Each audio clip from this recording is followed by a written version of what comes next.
All right, welcome to Unlimited Power. My name is D-Rod, and it is Saturday, February 17th. We're a few weeks away from the actual release of Star Wars Unlimited with their first set, Spark of Rebellion. So, we're getting closer and closer to pre-release, which is why this video is going to be focusing on just streaming sealed play. And we're going to be doing that by going here on Forcetable here. I'm going to forfeit from my last match, and we'll be just building decks focusing on Luke and Vader. The point of focusing on Luke and Vader in your sealed pool is because they're going to be guaranteed in your pre-release box. You're going to get these really sweet promos of both of them. I believe they're going to be foil as well, so it's going to be really neat to have those available. But those are going to be your two guaranteed leaders, and the reason why I want to focus on them is two things. One, you're going to get them, and so you may as well learn what are some good strong cards that synergize with them. Two, if you've participated in any of the roadshow events, or maybe your store has finally gotten some demo decks, the demo decks are based off of the starters, which are Luke and Vader. So you may already have some familiarity if you've had a chance to sit down and play the game at all. Or maybe you've been using Forcetable or printing out proxies. Again, the starter decks are going to be Luke and Vader. They're going to be 50 card decks as opposed to the demo ones, which are 30. And they're going to have more synergy. The reason why we want to focus on this is because a lot of what games do, especially a game like Star Wars Unlimited here, is they focus on making the game, not just accessible, but out of the box, like easy to put on the table, easy for people to start picking up and playing. And the way they're going to be focusing a lot on that is that starter deck package. Starter deck comes with special cards that you can only get in there, cards like Luke and Vader's lightsaber, Admiral Mahdi, Princess Leia. So you got around 12 to 15 dedicated cards that are going to be focused for them. These are also two characters that a lot of the set is built around. Think about it, this way, if you're a company and you're trying to get people interested in your game, people who are not sure how much they want to spend, that starter deck is a great price. So people can immediately hop in the game, have two decks, and start buying packs to build upon there. So a lot of cards have some reasonable synergy with Luke and Vader. Again, why we're kind of focusing on that. Because that's what you want as a company, right? You want to be able to appeal to people who are hesitant about buying the game, people with limited funds who want to play the game, or even, when you're thinking about the long run and trying to get younger people into the game. So, giving people early access to strong cards, strong builds is very important, so people who want to play a little bit more competitively can have more of a chance, while also casual players can have fun playing synergy things. So all that to say, throughout these next couple of videos on their road to pre-release, we'll be focusing on Luke and Vader builds. I myself really want to focus on Vader when I sit down in a pre-release, just because I know what I'm looking for and I love villains. And I love playing more of that mid-range game, but there are always going to be people who love Luke as well, and I want to also spend some time looking at those types of cards. The difference between Luke and Vader starter decks are Vader is really strong without some of those starter cards. Without Mahdi, without his lightsaber, he's still a threat to come on the board. And him rushing on the board quickly because the super laser technicians is pretty cool. And that's one of the cards you always want to find if you want to go the Vader route. Can you get him out faster? Super laser technicians will help you do that. With Luke, it's a little bit differently. He has a couple of low-cost cards that are very important to his initial tempo, his initial rhythm. What you want to see with decks is them building momentum. And the three cards that really help him do that are R2-D2, C-3PO, and Princess Leia. R2 and C-3PO pair well together just because they can help you look at the top card of your deck. And if you know what the top card of your deck is, you could draw it. So you usually have to activate R2 first and then 3PO, and you can take advantage of those things. Leia, on the other hand, is a low-cost unit who can exhaust another unit in play or ready a resource. Those three units really fill up what Luke needs early on because they're low cost, so he can put a shield token on them. He can start getting cards into his hand with the droid combo, or he can hold off a little bit with Leia, bigger units or small units. So that's really the focus there of what Luke is doing, where we have to really look for other cards that can make that work. So that's what we'll be looking for today. So Vader, I think, is a little bit easy to kind of find the pieces. Luke is a little bit harder. You want to focus on heroic cards, and you want to focus on a few key early drops to get you where you need. All that said, let's open up some packs. We're going to be ignoring most of the leaders we open because, again, we're only going to be focusing on Luke and Vader builds. So let's start off here. So Forcetable does let you access sealed events like Draft and Limited if you're part of their Patreon, which I am, which I don't mind funding that.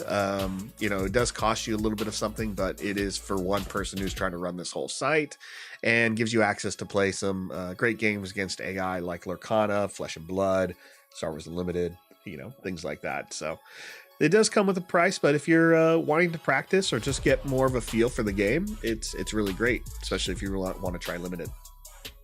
So in the first pack here, we can see some strong Vader builds, right? We see TIE Advance. Obviously, this helps Vader. You know, it's kind of where his ship comes from itself, but being able to give 2 experience tokens to a friendly unit is great. Death Star Stormtrooper is great for that early drop. Ozzel, you know, if you're going with that Imperial build. Luckily, we have some great Luke cards here, though, too. So Jedi lightsaber is a must with Luke Skywalker. You're not going to find Luke Skywalker's lightsaber in any packs. It's a special starter deck exclusive. So the lightsaber is going to definitely be good, but you need some low-cost Force users to take advantage of that. So we're really hoping to find Ezra and Kanan, Yoda, and Obi-Wan. Those 4 units are really going to be the solid base of what we want to see with a Luke deck. We also have the Ghost. You know, when you're looking at Luke as far as limited play, pairing him with some Spectre units is going to be solid, so you can get a little bit of synergy with Spectres, Rebels, and Force users. So 3 different traits that I think really mix in well with Luke and don't force you into a different color maybe you're uncomfortable with. As far as talking about colors for Luke, blue-white, obviously. And if you want to focus more again on that starter deck, demo deck build, you want to pair him with yellow. Now, yellow's strong, especially if you can get an Ezra or a Chopper. If you can get both, you definitely want to go yellow. If you can't, there may be some better options out there that may be even double blue or something, or even splashing some red. But blue, white, yellow is what we want to focus on. So this pack has a strong build for Luke and Vader, a little bit more in the Vader heavy side when we see cards like Disabling Fang Fighter and Occupier Siege Tank. Great cards. Let's go ahead and move on here. I also like seeing that strike true with someone like Vader. 9088 pack, but again, we're going to skip that here. Some cool cards we see that can work with Vader are Ruthless Raider and Cell Block Guard. Cell Block Guard is just kind of a staple with villains. It's a 3/3/3 with Sentinel. So you're getting really good value out of the card. You know it's an early Sentinel drop, and it works with Vader because it has that 1 black aspect token.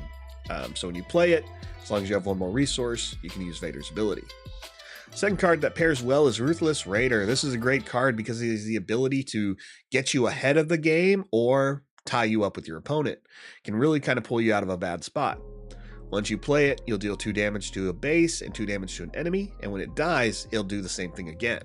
So you have essentially 4 damage, you know, well, really not 4, you have 8 damage sitting on 1 card that hits for 4 every turn that's able to attack. So some good stuff here. Points more in the Vader favor. As far as Luke, some key cards we would see is Lothal Insurgent.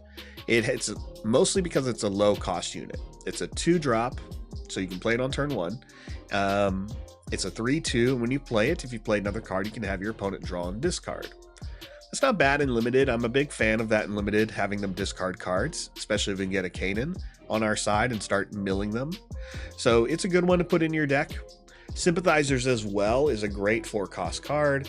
With Luke, you're going to be playing a little bit slow, so getting that restore I think is going to be beneficial. And he's a 3/4, so it's a little bit difficult to take it out. We also see a repair and a Vigilant Honor Guards. Now, Vigilant Honor Guards, I can take or leave it. It's a 4/6, so it's a solid number for 5, but it only has Sentinel while it's undamaged, and I'm really playing it for the Sentinel ability most of the time. So you either want cards like Repair, Surgical Droid, or you play this on turn 6 you know, and then put a shield token on it. Not on turn 6. You would play it on turn 5. Still, you play it when you have 6 resources, and you put a shield on it with Luke, and, you know, it'll buy you 2 turns, but it does seem weird to have a Sentinel unit that only has Sentinel for, you know, while it has full health. So it's just, if I want something with 6 health, I really want it to survive, you know, be absorbing a lot more damage than just 1, right? So let's move on here. Not a lot more to point out for Luke or Vader. Pack 3, our Vader build got a little bit stronger. With Vader, you want to play black, red, green because you're really hoping for super laser technicians. So we see a card like the Gladiator Star Destroyer that can give you Sentinel for a turn while going into your space is really good. The Star Viper to give you that restore ability as long as you have the initiative. Blizzard AT-AT can be a big drop that you're going to play. And again, a second Ruthless Raider. So Ruthless Raider, Death Star Stormtrooper, this pack goes heavy into Vader more than it does Luke, with Luke really only having a couple of options. The Alliance X-Wing would be a solid pick always for Luke because it's a 2-drop, so you can play it early. You can play it on your second turn, give it a shield. Makes it a little bit harder for your opponent to deal with. You also have the Swoop Racer. Now, Swoop Racer is a single cunning aspect unit, so it does not have that hero ability, so no shield for him. But he's not bad to play on your second turn with it without those kind of stats. Let's move on. 3 packs remaining. Jyn Erso. All right, looks like this pack is a little light. As far as Luke Skywalker goes, we're seeing cards like the Security Force, which is good. You know, you play that on turn 3, and you can run Asteroid Sanctuary. Give you a little bit of time there, shielding your low-cost unit. That's pretty great. Rugged Survivors is also good, but you're holding on to that until Luke actually comes out, so you can take advantage of the leader ability. Cloud City Wingguard. Again, it's a Sentinel unit, so I think it's a good choice for a Luke deck. Just not going to get that shield, but Luke's all about buying your time. You're playing a little bit more control than you would prefer. I would say that. So it's not going to be super aggro as much as Vader. They're both different type of mid-range decks, but Luke is a little bit slower because of how he has to activate shields. We also have Cell Block Guard here and Ruthless Raider. That's 3 Ruthless Raiders, so we're probably going to go for that Vader deck. I'm really hoping we see a Resupply or a Super Laser Technician.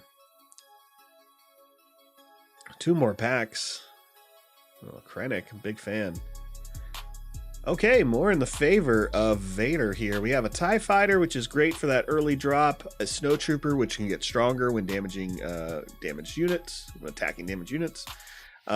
Disabling Fang Fighter, I want to say this is our 3rd one of these already. It's good utility, eat low drop, takes care of stuff that maybe you're struggling with in a limited format. Remember, upgrades are not just experience tokens or shield tokens. This includes lightsabers, you know, entrenched, protector, those types of things. So Fang Fighter is a solid pick. So always make sure you're using. We also got 2 tubes, which you know works with red units here.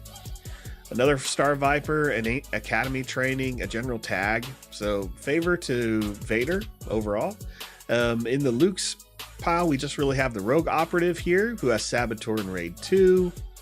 Another Regional Sympathizers, okay, and a Sneak Attack. I like Sneak Attack, but we haven't really seen any big units I would use for this, so. That's the thing. Luke really, again, we wanted to talk about Force users we wanted to see. Ezra, Kanan, Yoda, Obi-Wan. And we also wanted to see maybe the 5-drop Chewbacca, right? We wanted to see the one that has Sentinel, but every time he's attacked, he gets to ready. So that kind of Chewbacca is really great because you can buy yourself that last moment of time before Luke Skywalker enters play, starts doing some damage. The final pack here is a little split. We see a little bit of red cards that can work with Vader, Partisan Insurgent, Ardent Sympathizer, Katina Braggart. So a lot of non-Imperial cards, but solid picks. And far the Luke favor go, we finally got 1 Yoda and a Ghost. So not a lot in the Luke favor. Let's go double check here. You can see our sealed pull automatically includes Darth and Luke. We would skip the rest of these here. All right, overall for our red, 2 tubes, a Cantina Braggart, Admiral Oswald, 2 sympathizers. Our Imperials are looking all right. 2 guards, 2 troopers, 1 snow trooper there. Imperial here. So we're probably not going to go heavy into that Imperial build, but we can focus a little bit on that trooper build. So tag will probably get played. Oswald's a maybe. 3 raiders, 3 fang fighters. Our space is solid here. Look at this. 1 2 3 4 5 6 7 8 9 10 11 space cards. I think we could really overwhelm our opponents on the space aspect. Upgrades, nothing to write home about. A little bit more in the favor of Luke here. And events, again, events weren't really that amazing either. We didn't see any resupplies, any super laser technician, so it's going to be a slow match with Vader, but I think Vader's our better choice. We can use cards like Bombing Run to help us out, probably in the ground arena if we get overwhelmed. We also have Strike Trues, which are going to be good. No, we did get 1 resupply, so there we go. And no special bases to help us out either. So let's go ahead and build. We're going to build a Vader deck. And we're going to go ahead and remove Administrator's Tower and make it the command center. Let's get that Death Star look. Docking Bay 247, I want to say. I want to say it's that. In the Star Wars Decipher game, they had locations that you'd actually have to fight on. So instead of you having like 1 base, imagine there being like 12 bases that players would put out as you play. You start off with 2, maybe more. So you put out your base and you'd have to play at that base. So you would say, I put my Stormtrooper on Death Star, Docking Bay 247, and someone saying, great, I'm going to put Obi-Wan on Docking Bay 247. Or if you're like me and as a kid, you'd put some things that you couldn't move. I built this stupid Jabba's Palace deck. I only could buy Jabba's Palace packs because that was the only thing available really at the store I'd go to, and or the flea market. And I would just I would remember I got a Rancor and I thought the Rancor was so cool, but bases were really weird. They would say like it's inside or it's outside, and docking bays, which they had all them listed, which is why I was saying I think it's 247 because they would say docking bay 247. But you'd have docking bays could be inside and outside. So a lot of times I'd play this weird Tatooine deck where it'd be like, all right, you have this docking bay. It's the only way your guys can land on the planet. So they bring in the ship and they put their guys there. And I'd be like, all right, Rancor, because it was outside. But then all the locations next to the Rancor and the docking bay were inside locations. So the Rancor could never leave that location. You could never move inside anywhere. Yeah, anyway, that was just me being dumb as a kid and talking about why I think this is 247, if I remember the card right. Well, that's our base. That was a lot of talk for a base. Let's move on. Green, black, red. We got some good things here. Let's start with some Imperial cards. The Death Star Stormtroopers we know work really well. They're low cost, so you can still trigger Vader's ability. However, you know, you just want to be mindful of their health. So that 1 health isn't going to mean they're not going to last very long, but they hit hard. Subblock Guard's going to have that Sentinel that we need. It's great. It's a low drop. Buy yourself some time here. Again, Vader's ability, you pay 1, exhaust him, and if you played a black aspect card this phase, deal 1 damage to a unit and 1 damage to a base. So black aspects are going to be the priority here. So we'll play the Snow Trooper. Gonna play tag because I know we're playing some troopers and you can give experience tokens to them. And we're gonna play the Blizzard Assault, AT-AT. Blizzard Assault were definitely in the older games. They had about I want to say five different Blizzards you could play. And I thought that was cool. When I started collecting Hoth packs, that's what they called the Hoth set. You'd have Blizzard 1, Blizzard 2, Blizzard 3. And then you would have like a generic Blizzard one. Eventually, I think they made like a Blizzard ATST, I think in a special edition pack or later on in Reflections. We definitely want the 97th Legion with our ramp. We're playing Vader, so we know we got to get to 7 resources. So a 7/7 Imperial Trooper seems right up our alley. I guess we're going to play Ozzel for where we're at with Imperials. It's a good amount. I really wanted to see an ATST. I'm surprised we didn't. That would have been solid for what Vader needs to do. We'll take the volunteer soldier. He's not Imperial. She's not Imperial, but she is a trooper with raid who can cost less. And I think we're going to take the steadfast battalion as well. I like the 5 cost. I like the attack options there. So let's pick that up. Puts us at 13 units. Now let's go to space. Space, I want to play everything. Maybe not all the Fang fighters, but let's at least fill it in a bit here, because I think we have a good amount of space units to overwhelm our opponent. I mean, look, there's 10, so we can go to 11 easily, but let's check our events first. As far as events, let's take bombing run in case we do go heavy space or heavy ground. We have some options there. I like that bombing run deals damage to everything, so there may be some choices we make for the greater good. So let's go ahead and put that in there. We definitely want the resupply, and since we don't have any open fires or overwhelming barrages, we need to do some damage somehow. So let's take those strike trues. Clayton Webster, what happens if you open packs and you don't get a base with the right color, or has that never really happened? That's a great question, Clayton. So what they have announced when it comes to sealed events, so whether it's draft or pre-release or just straight sealed, they tell you to have available the common cards, like the common bases, all the bases that are just straight up 30 cost and don't do anything. They tell you to kind of bring those with you. Now, obviously, this first pre-release or every pre-release, people aren't going to have that many, so you may just have to hope you get the right one, or the store may have some available going forward, or you may just have to do some, depending on the store, they may say, oh, trade with a friend or something like that. But, you're getting 6 options, so you should be able to get at least one of the colors you need. All right, there's 2 in every color, and hopefully you get it. But, I think that's going to be probably store dependent if you can trade for those. I don't see a reason why a store would say no, just based on the rules of saying, like, they want to make all of them available to people. So one of the things I know I plan on doing is, after I get like the hyperspace versions of a generic base, those are going to be the bases I take with me to all sealed events, right? Like if I can get foils, I'll have them, they're ready to go, and they're going to be part of my sealed kit that I bring with me. It's like, yo, here's some tokens I need, here's my sleeves, and here are my foil hyperspace, locations, just so I can have some fun and put those out. So that's it for me. So we are at 27 cards. We have a resupply to kind of get us there a little faster, some strike trues from some killing events. Tupper Hunter, hey, hope you're having a good Saturday so far. Keep Fighting is a really good card to build up that aggression. I don't know if we have the spots for it. What's my opinion on Hera Blue? Tupper Hunter, I love Hera. I think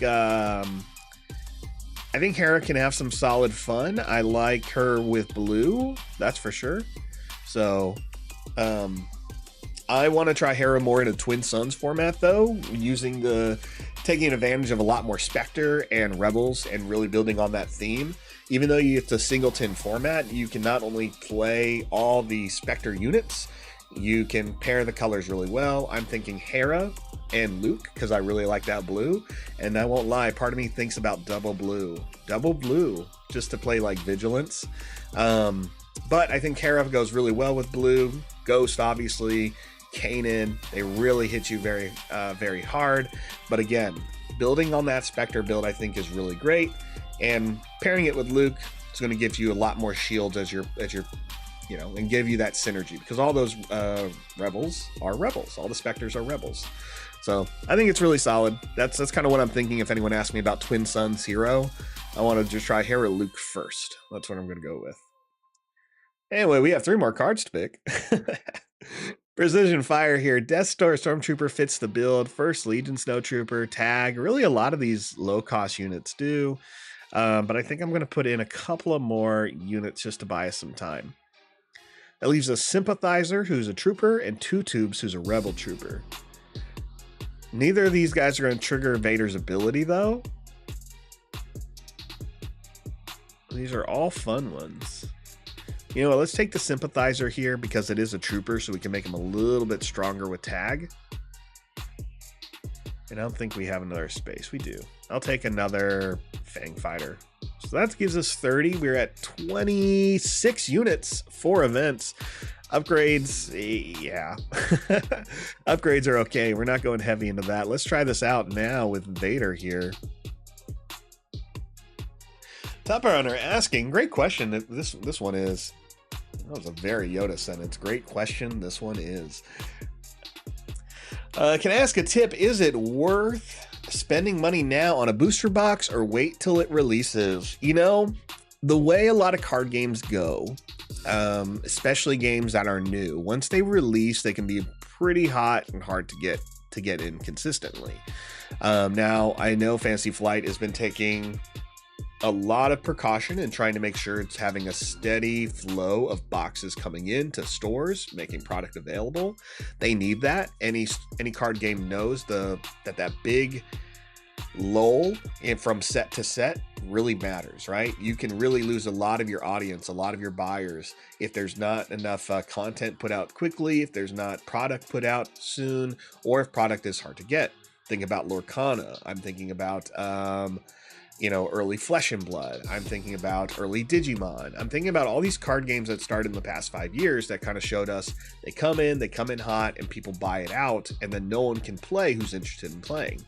As someone who's worked in the industry, I've had to tell a lot of people that who'd come in like, oh, I'm so excited, I want to buy new Digimon packs, and I'd be like, we're sold out, I don't know what I'm getting anymore. And then, I never see that person again, or when I do, they say, no, I can never find the product, so I just gave up. So my advice in there is to say, I think it is worth buying a booster box. I think you can enjoy that experience. I think you can find that experience. I think it's worth it. I think if you can pre-order it, it's a little better, But if you wait, you might find yourself in a situation where you have the funds to buy it and it's not available anywhere. And that's what you'd rather try to avoid. Pre-ordering it as well is going to tell a store that you're really interested in the game, and they may start talking to their distributors early, say, listen, I only have like 2 more pre-release, or 2 more boxes left out of my pre-orders. I think I should buy some more product. So, I think that's where pre-release is. I personally have pre-ordered a lot of different products from different stores around town. So that's me telling you what I'm personally doing. So it's not just me giving you advice. It's the same advice I follow. So let's try this out. Vader versus IG-88. If you're unfamiliar with IG-88, I have a lot of opinions, but his ability is you can exhaust him, attack with a unit. There's a couple of conditions here. So you get to exhaust him and attack with a unit of your choice. If you control more units than the defending player, the attacker gets +1/+0 for this attack. So you have to have a unit that's ready to attack. And if you have more units, you get a +1. It's very okay. Like, I'm really surprised that this is a IG-88 card. Doesn't feel very bounty hunter-y. It just feels very low tier for a unique bounty hunter as himself. Now, when he enters play, he gives all the units raid 1, so it's a static ability. I can't remember the term. Well, we just got the comprehensive rules yesterday, and I can't remember what they called static abilities. But static means it's ongoing throughout the game, or while it's in play. So this one gives all your units raid 1, and he has 4 health. So a Strike True should be able to kill IG-88 when he comes into play, so we'll hold on to one of those. All right, no mulligan for us. We're going to accept whatever we have here. Because I do have 3 Ruthless Raiders and 3 Fang Fighters, it makes it really easy to decide if I'm going to get rid of one of those. I think I'm going to get rid of the Fang Fighter for right now. And the Legion.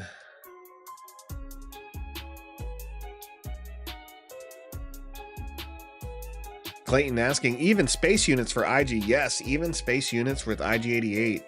So it doesn't necessarily mean each friendly unit. So it doesn't specify like arena. So it doesn't say every friendly unit in the ground arena or space arena. It's every friendly unit. So that's going to be both arenas here. AI plays Outer Rim Headhunter. It's okay. It's a 1/3 that can't do anything. Well, it can hit you for 2, but but it doesn't do as much without the leader in play. We're going to play our 1-drop TIE Fighter, and it's important to get those early 1-drops for if you want to play Vader, so you can use his ability.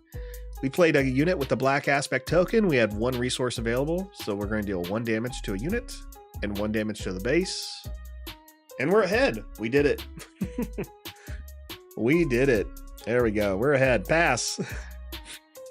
So we got the strike true here, which I'm going to say for Boba Fett. Here comes, I mean, not Boba Fett, IG-88. Way different. One's a droid, assassin droid. One's a clone. We're going to go ahead. That was very Clone Wars, a droid and clones. Ozzel the Raider. I really want these double Raiders. I don't want to give them up too quick. I think Ozzel the Stormtrooper are going to be good. Ozzel may be fun, but I think he'll die really quick. Both of these units hit for the same amount, have 3 health. One can hit a little bit harder, but I'm going to drop the Snowtrooper. It does look cool, though. I'm a big fan of that Snowtrooper art. All right, and we see a Swoop Racer hit play. It's a 4-3, so Ozzel's not going to be surviving very long. Let's go ahead and attack with a TIE Fighter now. Let's get that 2 damage in while we can. Yep. Hit him for 2. We'll play Ozzel. IG-88's going to use that ability. He gets that +1. I forgot about that. It's a 27 match. We got to play Ozzel, though, because we want to hit that 2. Gives us our action ability. Deal 1 damage. We're going to go ahead and hit that Swoop Racer, making it a little bit easier. Again, it's now killable with Ozzel if we need it, and we're going to pass. All right, great stuff here. Let's drop the Fang Fighter, I think. I'd rather play the Stormtrooper this turn because that black aspect token. Interesting. Wampa gets played now.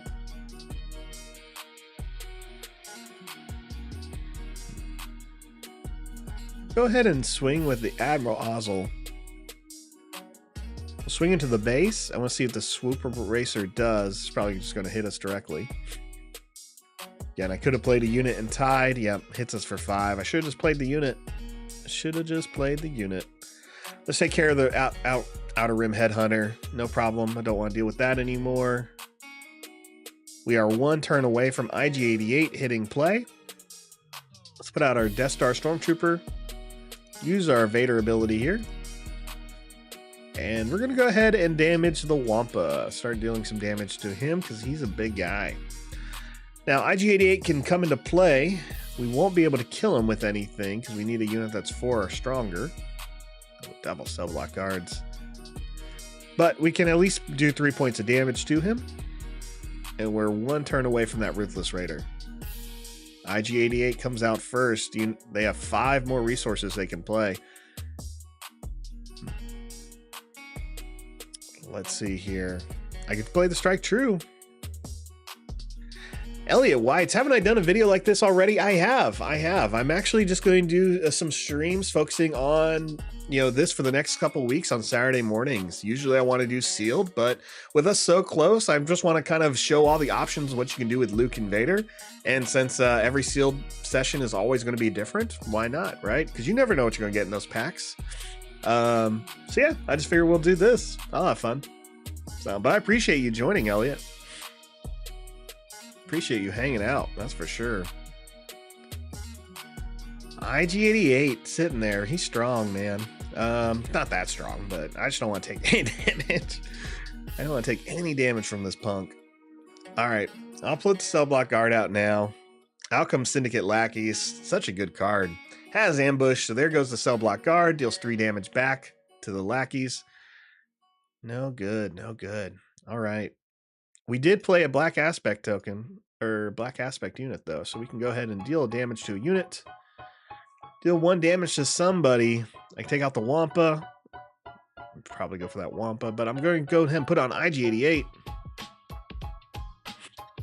No, it's not really IG's colors. It's just his ability isn't very strong. Nick asking why everyone hates on IG a bit. The colors are fine. I really like him for you want low cost aggro units.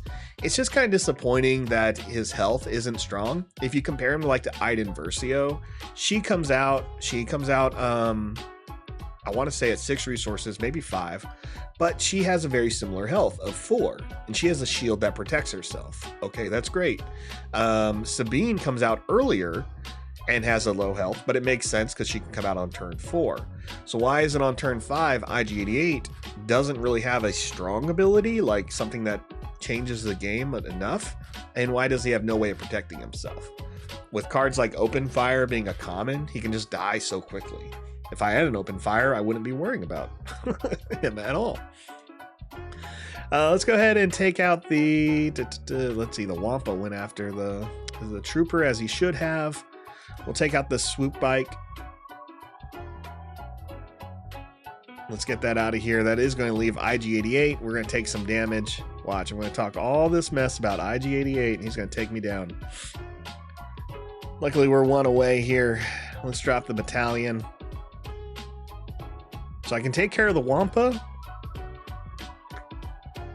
I think that's what we're going to do. We're just going to have to play a card and take care of the Wampa. We're going to take some damage, though. Wow, that's 10 points of damage. Ugh, no fan. Not a fan. That's 3. Really isn't anything else we can do. We can play the Death Star Stormtrooper. They'll take him out quick. If we're lucky, we'll get that strike true. If we're lucky. I guess we'll try it. We'll go with the Death Star Stormtrooper. We'll try strike true. IG-88 passes on us. Smart move. Play strike true. We're going to deal damage to something. Well, let's go ahead and make it the Syndicate Lackeys because it can hit for 6. Wampa's going to hit for 5. Out comes the Sympathizers. Oh, we got lucky. We got lucky. Let's use Vader's ability to deal 1 damage to a unit. Boom. There he goes. Okay. And the damage to the base. Out comes a Swoop Racer. IG-88 taking us out. Again, we just need that that health. And IG-88 is better in a limited format, I will tell you that. Building around him, you're definitely want to make sure he stays alive, and you want to time him correctly. I did some IG-88 playtesting on a previous video, and that's kind of what I found was bringing him into play when you know you're going to either win or you're going to like get your opponent like under 5 health. And I think at one of those matches I did like 25 damage in a turn. Just because that raid bonus and all the setup, and I was playing Rallying Cry to give more raid. So that's kind of what you want to focus on with stuff like that. All right, Vader can finally enter play, and I think we need him. We need him. First, we got to get rid of this raid bonus. Let's get rid of that IG-88. That's going to leave only 7 damage on the board, which I'm a fan of. All right, here comes Vader. Snowtrooper Lieutenant, gross. There's 3 right there.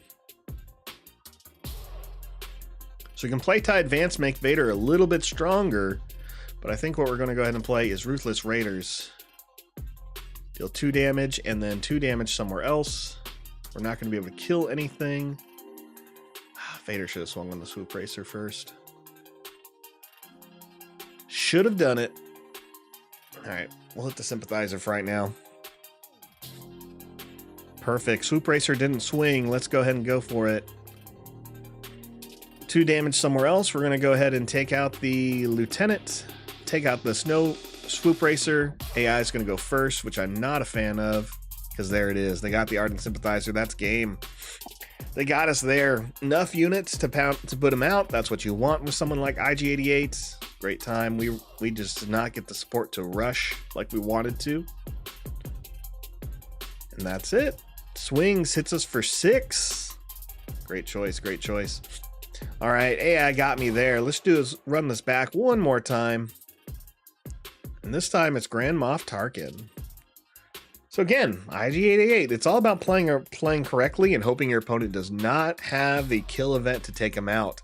Kill events would be Open Fire, Takedown, a Strike True as long as you have a unit that's 4 health, not like me with the 3s. What else? Those 3 would definitely do it. Yeah, I mean, those 3 for sure. Oh, what's that new one? Don't Get Cocky. I love Don't Get Cocky. I think that's a fun, damaging card.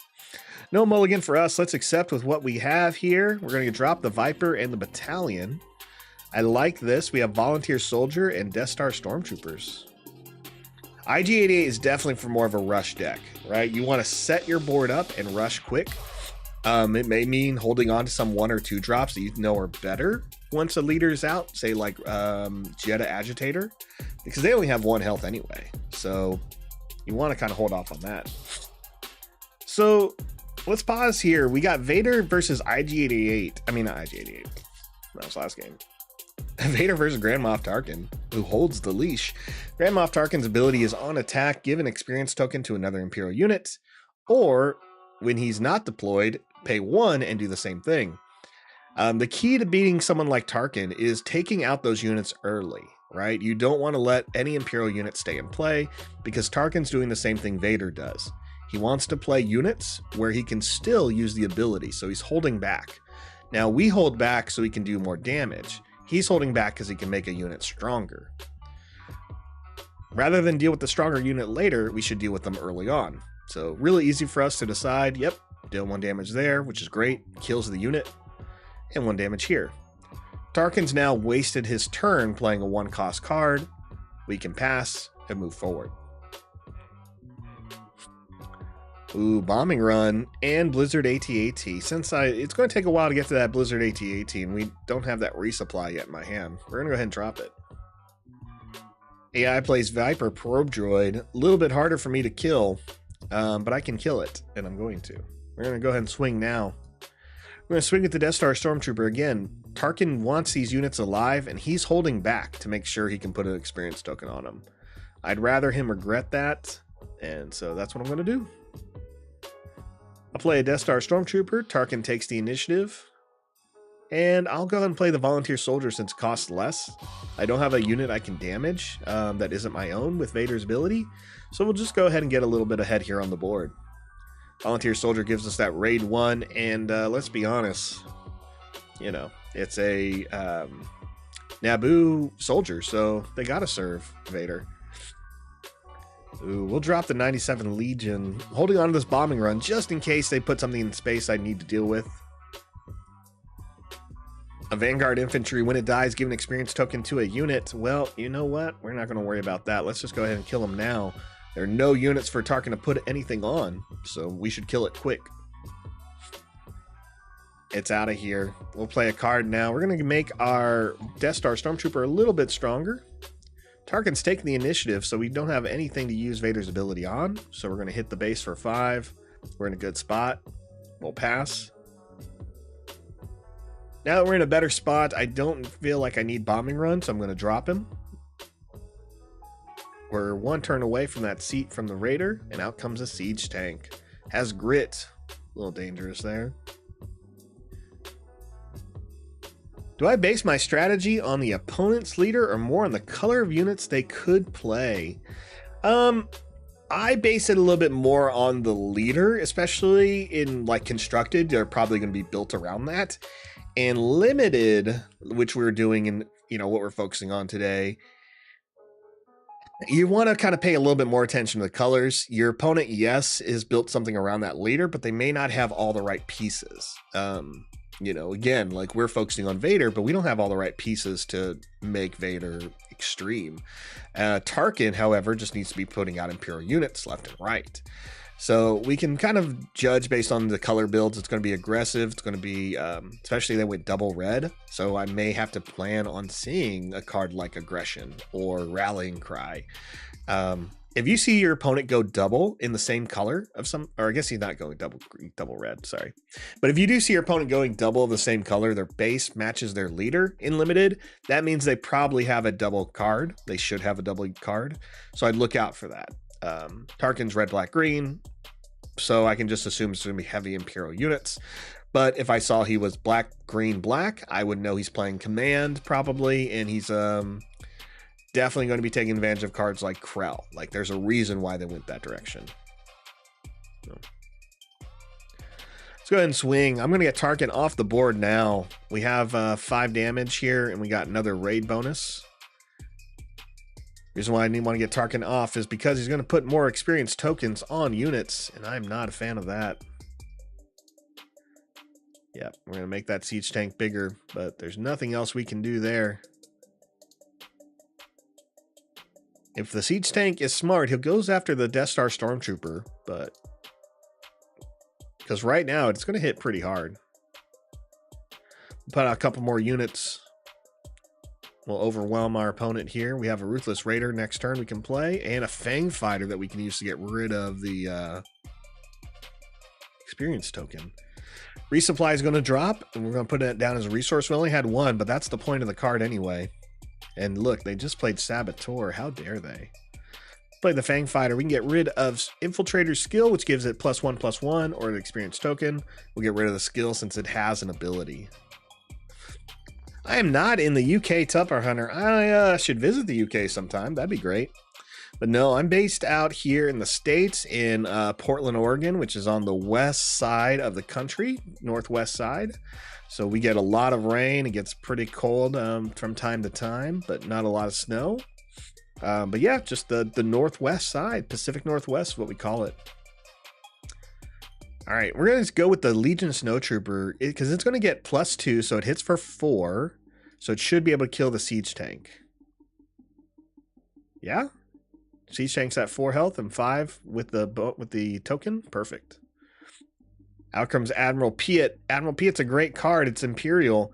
Each friendly non-leader unit costs 6 or more gains ambush. Well, we can't let that survive. Honestly, we don't want to see something like that with a card like Tarkin because a lot of big cards are green and Imperial ones would be Star Destroyers. So I don't want to see that. I don't want to see ATSTs coming out with Overwhelm. Nothing like that. AI's taking the initiative. We've been pounding at them for a little bit here. They're at 15. We're at 30. We're going to pass. We're in a good spot. I don't see us losing this one. Again, it's just with the way we focused on these units early was a smart move. Against someone like Tarkin, you just can't let these Imperial units stay in play for too long. All right, they play Rook. Rook's a great Imperial unit. Shield, and when it deals combat damage to a non-leader, so a couple of stipulations here. But when it deals damage when it's attacking to a non-leader unit, you can defeat the unit. In a lot of cases, we would call that Death Touch. In like the TCG world, that's just the magic term for it. When you touch something, it dies. But it only dies on attack, so it's not as good as the magic ones. We're going to go ahead and keep on the offensive here. There's 3, drop Kestro City down to 10. AI decides to hit us instead of the TIE Advance. That's a bad move, AI. You got to learn. 10, it's over. It is over. So, you know, a lot of times with leaders, you want to win when the leader comes out, right? That should be the deciding factor of a lot of the game. Now, it may not happen all the time, but it's what you would like to happen. It's what I want to happen. We'll use Vader's ability before he comes out just to get rid of this Rook shield. Deal 1 damage there. There's just a little overkill, little win more here. Deploy the leader, and we'll swing for 5. And we'll go ahead and deal 2 damage to this TIE Fighter with Vader's attack trigger, which allows him to do 2 damage. Boom. Clayton, in this format, do you still pay the extra cost for a color that's not on your base or leader? Yes, you do still pay the aspect cost. That's correct. Yep. Even in this format. So a couple of times when I'm doing limited, like draft and sealed during the week, I think it was like last week. No, even this week with draft on Thursday night, I did that where I needed to play a couple of cards out of aspect. And I had to kind of make the decision, is this card worth 4, right? Is this card worth 5? If it was in my colors, it would cost 2 or 3, but is this card worth 4 or 5? Some of them are, and some of them are not. It's kind of up to you, but I think that's one of those good things about the game that people can experiment with, is there's some cards that are just, they may work better at that cost in your build. And I think that's going to be the surprise for a lot of people. Let's go ahead and stop here and open up 6 more packs. I want to see if we can, again, focus a little bit more on Luke or see what we get here. And this is why we're doing multiple videos of this until pre-release, because you never know the options you're going to get in these packs. We want to focus on key cards that can make your deck a little bit better if you want to focus on Luke and Vader. Luke and Vader, again, being guaranteed in your pre-release pack. Now, if I didn't have to pick Vader, I would be immediately Grand Moff Tarkin or Krennic for myself. If you like mid-range villains that can kind of go the distance, Tarkin and Krennic can really kind of get you there. They have the colors and the support. I think that's really fun. But again, Vader is also doing the same thing. So So here, Super Laser Technician, there you go. That's all you need. Let's look at the Vader cards that work. Super Laser Technician, maximum firepower to deal some damage with Imperial cards. Death Star Stormtrooper, you know it's low cost. You can hit Vader's ability. And Force Choke, just to deal 5 damage. Yes, your opponent draws a card, but I don't mind that so much in Limited. Those are the key cards that work with Vader. Key cards that are going to work with Luke that you want to pick up are Yoda. Low cost, has Restore. You can put a shield on him, so you can put him out on turn 3. Put a shield on him. He'll stay alive for a bit, and when he dies, you draw a card. Lothal Insurgent, low cost unit. Put it out on turn 3. Hopefully play another unit if you can, but if not, at least you can put a shield on it. An Alliance X-Wing, low cost, put a shield on it. Those types of things. Sometimes you're going to give up your turn 1 to put out something good next turn, if that's the way your hand works out. But these are some cards that you do want to grab with Luke Skywalker. So right now, we're really 4 on 3. Now, if you wanted to ask me what cards can also pair well with Luke, it's Crafty Smuggler. Not a rebel, but he does the same thing Luke's already doing. He comes into play with the shield, and he's low cost. Making your opponent spend more time killing your units because of these shields is going to be a smart move. They know they have to take them. They know that if you attack with them, you're not going to take any damage. So it's a real tough decision to put your opponent in when all your units keep having shield and you're just healing your base. It's a slugfest. They're going to just keep trying to come at you until they wear down your defenses. A second Super Laser Technician and an Overwhelming Barrage. Well, that's Vader. I don't know how we're not playing Vader. Those are 2 key cards that I love. I think they work with Vader the best. 2 Super Laser Technicians can guarantee you're going to get Vader out a turn early. Overwhelming Barrage allows you to wipe the board. You can give a unit +2/+2 and deals damage divided among its damage equal to its power divided as you choose. So essentially you choose the unit. If I were to choose Vader, he'd become a 7/7. Then, he'd be a 7/8 because I think he's a 5/6. So he'd be a 7/8. He would then deal 7 damage divided as you choose among any number of units, and he can still hit for 7 for that attack.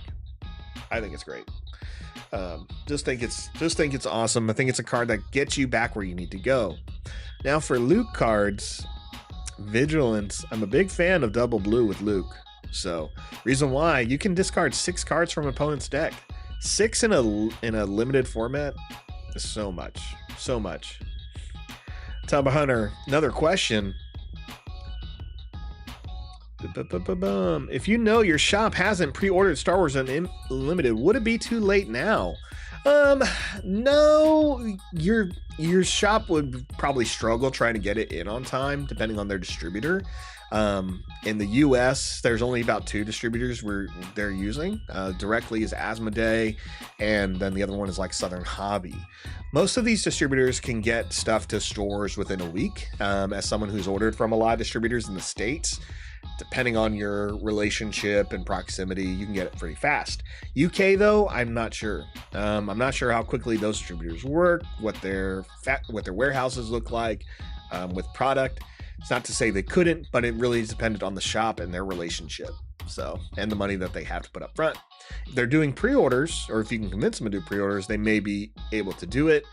But many distributors usually have a cap of, hey, can you spend $300 to $500 in order to get better shipping rates? So, Clayton Webster, does direct damage from a non-character card hit the shield or pass the shield? Direct damage from a non-character card will hit the shield. So the shield absorbs all instances of damage, but essentially it says if you do Overwhelming Barrage and you have units on your opponent's space arena that has, or any arena that has a shield, you're just going to want to ping it. You're only going to deal 1 damage. I may have 7 damage to split up, but that shield can absorb all amount of damage in that instance. So I can only hit it with 1. So I'll go usually 1 on the shield and try to kill someone else. You can't do 1 on shield and do the rest on that same unit. You have to essentially split it up and all the damage happens at one time. Elliot White's FFG have said that the stores will have bases available in case you don't pull the one you want. That's true. They should have it available. I don't know how they're setting that up. A lot of stores have started to get their demo kits already, so I'm hoping maybe they send them like a little package.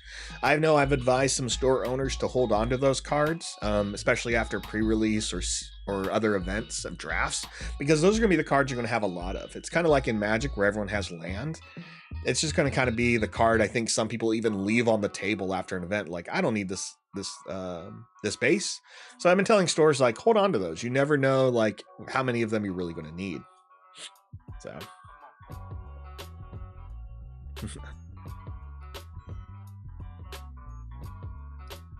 good stuff, good stuff. So Vader helps with that. Got it. Yep. Yes, he does. Vader does help with that. Vader dealing that 2 damage helps deal with the shields for sure. All right, we've talked a lot about this pack 2. Let's move on to pack 3. Tell me why I'm not playing Vader, pack 3. Snowspeeder's a great one with Luke. Let's talk about some Luke stuff already I see here in the deck. Snowspeeder is not going to get the Luke bonus of the shield because it has ambush, but you want that ambush. Ambush abilities are going to be great because they can really catch you up if you're behind. Also, it exhausts an enemy vehicle ground unit, so being able to go first with the Snowspeeder is important. Ambushing and maybe tapping down at AT-AT is going to be great. That's something you may have seen in a lot of demos so far. Very important. Other Luke cards are going to be the Surgical Droid to kind of heal your units. We've already talked about why Crafty Smuggler is good. More importantly, if you paid attention to that shield talk I just said, Crafty Smuggler can buy you some time. Overwhelming Barrage comes out, but Smuggler has a shield. You can't kill him. You cannot kill that Smuggler with that card. So, good stuff. Alliance X-Wing and a Moment of Peace to give a shield to a unit that maybe wasn't Rebel, or to again continue to annoy your opponent and put it on this Crafty Smuggler. So, if you want to talk about cards that are out of aspect, Scout Bike Pursuer. If I were to play this with Luke Skywalker, I'd have to pay 4 because I don't have a villainy aspect with Luke or a villainy base. Would I pay 4 for a 1/4 with grit? Maybe. I think it'd be an option if I was running out of blue cards and needed to put it in. He can hit for 5 because of that grit bonus, as long as he can survive, so it has potential of doing something. But it's a maybe. It's a maybe. It's easy to pick though if I don't have like many in that low cost slot. Don't Get Cocky is a great one for Luke, as well as Shoot First over here. Choose a unit, one at a time, reveal cards from your deck until you choose to stop. So you choose to stop, or you have revealed 7. Don't let yourself get to 7. If the combined cost of revealed cards is 7 or less, deal that much damage to the chosen unit. Put the revealed cards on the bottom of your deck in any order. So you can pay 4 to deal a certain amount of damage. I think that's good with yellow because you don't have a lot of damage events. So it's a gambit because you're going to show your cards. You're hoping not to hit anything high. But in a limited 30 card deck, you should know what you have. If you don't have many 6 or 7 cost cards, you'll probably be able to go through 2 or 3 cards and do 5 points of damage or so. I think that can be great. As far as Vader, really the only Vader card we would play is Force Choke. That's 2 of them there. Would love to see a 5th brother or 7th sister to complement Vader. Instead, we get a 3rd Super Laser Technician locking it in. Locks us in there to that Vader for sure. I don't think anything's going to change my mind. We got an ATST, which again pairs well with him. We see that with the Super Laser Technicians here. Got another Snowspeeder and Distant Patroller. I make an argument for Patroller with Luke. I think he's fine. He does what we've talked about. When he dies, he gives a shield token to a blue unit. That's what you want to do. What we haven't seen to complement Luke is more Force users. Luke really wants those Force users. One of them being this guy, Kanan Jarrus. Kanan on attack can discard a card from the top of an opponent's deck for each friendly Spectre unit you have. If you can get Ezra and Chopper, that's really great. If you can get a Ghost, awesome. That's 4 units in your Luke build that you can run with. But him even doing it himself is still solid. He heals 1 damage for every aspect of those discarded cards. So even with Kanan, you could heal 2 every turn. Don't even have Restore. You're going to heal up to 3 most of the time. We also got the Fleet Lieutenant here and a 3rd Snowspeeder. So the Luke build looks okay. I really don't want to do it because I have 3 Super Laser Technicians, and that's more fun. And here we got an Imperial Interceptor and a TIE Fighter. Both are solid cards in the Vader build. TIE Fighter being low cost because it's a black aspect. Imperial Interceptor because when it comes into play, it deals 3 damage to a unit. In Magic, you call that a lightning bolt on a stick, and here that's kind of what it is. It's 3 damage on a unit, so when it comes into play, bam, it's going to kill something. Well, you can take a look here. 3, 2, 3, 1, 3. That's out of this pack. That's 4 units that can die really easily. So let's move on. Final pack. Who do we got? IG88, and he brings with us another maximum firepower, a 4th super laser technician, and an Emperor Palpatine. That locks it in for sure there. Palpatine is great ramp. It's great to get up to him. 3 super laser technicians. That's where you want to go. That's where you want to go. We got a Force Throw, which I enjoy, but I really would love to see a little bit more as far as 5th Brothers or 7th Sisters, but we have only 2 Force units. And a Firstling Snowtrooper. So this all leans toward that Vader build. I don't want to force the Luke. We'll have to do one more match after this one to get that good Luke base. Good Luke build. We're going to run with the Command Center. So again, key cards that if you want to play Vader in the pre-release, you want to find cards like Super Laser Technician to ramp.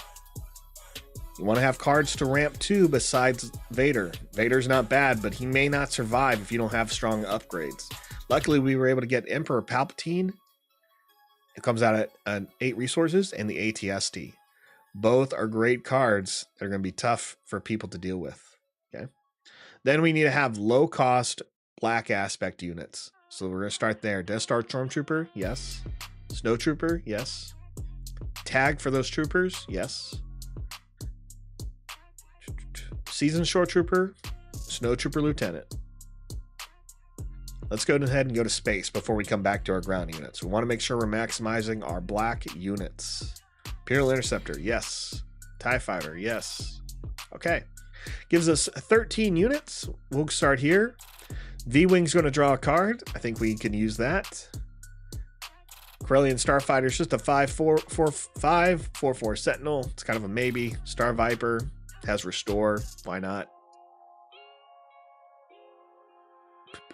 That puts us at 15 units. 15 cards and 15 units. Let's move on to events. We're going to play the Force Chokes. I usually don't want to play them too often in constructed, just because I don't want my opponent to draw a card. But in limited, this may help me a little bit more. They may also not have the right card, and they have limited big bombs. Bombs or beatdowns, whatever you want to call them. 5 damage can take out a card that they were really relying on for their deck. So we're going to go ahead and take that. Same thing, maximum firepower. With the amount of Imperials we're using, we could pay 4 and hopefully kill a big unit, maybe even a leader. And Overwhelming Barrage. Again, this card can get you ahead of the game much further, or it can catch you up. It can really put your opponent on tilt. Let's take it. That's 5 events here. Force Throw, I think I do want. I don't mind a player discarding a card, and if I wait till Vader's out or Palpatine's out, at least I can do some damage to a unit. All right, that puts 21 cards. We have 9 left. We're going to hop back to the ground and fill in some slots here. Agent Callus, although he's Imperial and Trooper, he does not have that villain aspect token, so we're going to take him because that ambush. We're going to take the Siege Tank because it's Imperial, has grit. Take the Volunteer Soldier because it fits our Trooper build really well. All right, and then it's really asking, do we want these Braggarts or Sympathizers? Both do well. Sympathizers just vanilla 3/3. Braggart, low cost, can hit for more. We have 6 spots, so I think we're going to have to take some of these red units for sure. Let's split it up. We'll take 2 Partisan Insurgents, 2 Braggarts, and 2 Sympathizers. That gives us 24 units, 4 of them being space. We don't have any shields, so maybe I'll drop... We'll drop a Cantina Braggart, and we'll take the Corellian Freighter. None of them have Sentinel, is what I meant to say. We don't have much Sentinel. So we'll take the Freighter. Let's save and close. We're really playing a Vader ramp deck, Vader Palpatine ramp deck. Let's go for it. Let's see what we can do. You know, it's funny, I never fixed that overlay. I got to remember that. Would have been a little bit better. And who are we fighting? The walking carpet himself, and he looks like a giant Muppet to me. Chewbacca. He has the ability that you can exhaust him, put a unit that costs 3 or less into play, and it gains Sentinel for the phase. So Chewbacca is going to be able to kind of hold its own for a bit. buy himself some time. Now he's big for sure. So he's a 2/9 with, can I see the thing? 2/9 with grit. So he gets stronger. This means if he can get up to 8 damage, he's going to hit for 10. So, and he's not an easy kill. He's not a one-hit kill, that's for sure. So you're going to be making him a little bit tougher. Anything with grit, you want to try and kill in one shot if possible. So Chewbacca's going to be a little bit of a threat here, but I think we can move faster than him when we have 2 super laser technicians in our hand. No mulligan for us. Let's keep this. We're going to drop both our red units with no black aspect tokens. I'm going to play a card. TIE Fighter goes first. Chewbacca uses his ability, puts in a unit. It's going to have Saboteur and Sentinel. Sentinel only for the turn. We're going to use Vader's ability. We're going to do 1 damage here and 1 damage to the base. We're ahead. Now let's pass. Now next turn we can play tag and get Vader's ability, or we can immediately jump into Super Laser Technicians. Oof.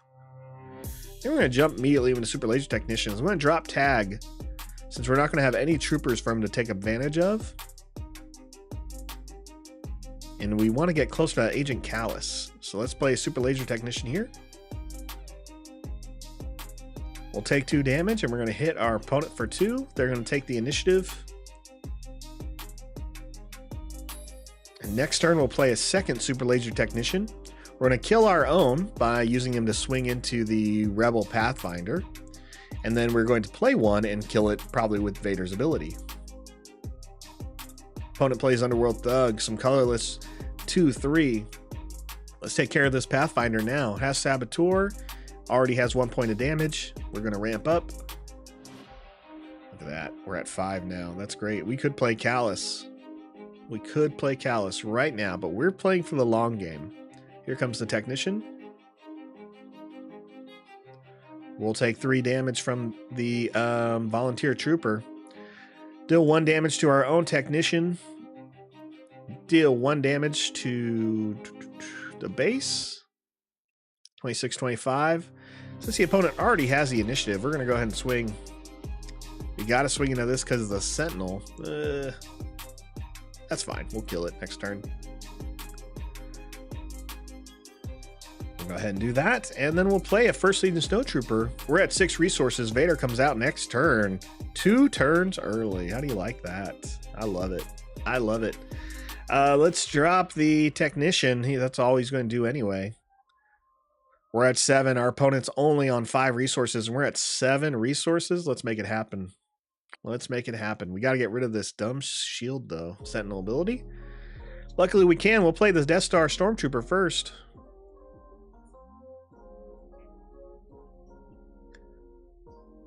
Let's go ahead and use an action ability to deal 1 damage to a unit and a base. We'll deal 1 damage here to the Honor Guards. Gets rid of their Sentinel ability. Deal 1 damage to this base. Out comes Underworld Thugs, not Overwhelming Thugs. Those 2 different cards put together. All right, let's put Vader out now. Do whatever you want. AI, use that restore. It's a little bit too late for you, honestly. Gonna swing with Vader, and we're gonna go right into the base. We're gonna do 5 damage here. We're gonna deal 1 damage to a unit, or 2 damage to a unit here.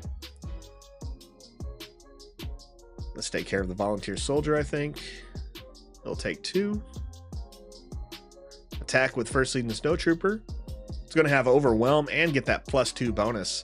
So you see he'll take down the Volunteer Trooper and put 3 on the base. We still have plenty of units left to play.